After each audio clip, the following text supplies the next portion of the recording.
identity. Without a strong commercial culture, Sparta had less incentive to seek distant provinces. Conquering new lands also meant governing them, collecting taxes, building roads, managing ports, maintaining bureaucracies. These were not things Sparta excelled at or particularly valued.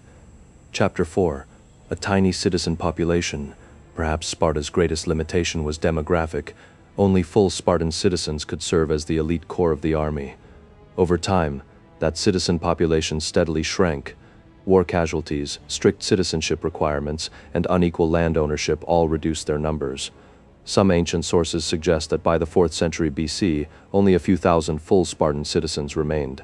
Every battlefield loss became increasingly difficult to replace. Other powers could raise new armies, Sparta could not. Each victory came at a growing cost. Chapter 5, the victory that broke Sparta. The irony of Spartan history reaches its peak after the Peloponnesian War. Sparta defeated Athens, becoming the dominant power in Greece. At last, it seemed the Spartans had achieved everything, but victory brought new responsibilities. Sparta suddenly had to oversee allies, collect tribute, manage distant territories, and navigate diplomacy on a much larger scale. These were tasks better suited to a bureaucratic empire than to a military aristocracy.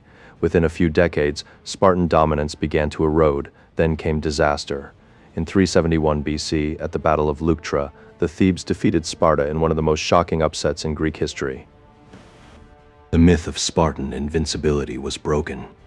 Soon afterward, Messenia gained its freedom without the Helots who had worked its fields for centuries.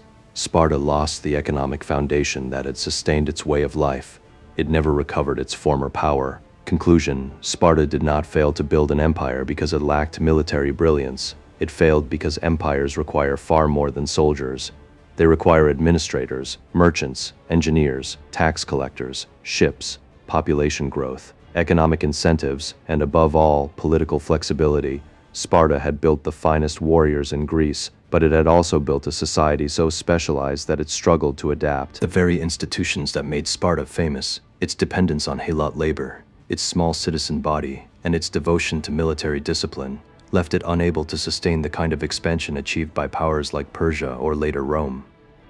In the end, Sparta became one of history's most enduring legends not because it conquered the largest empire, but because it showed that military excellence alone is not enough to create one.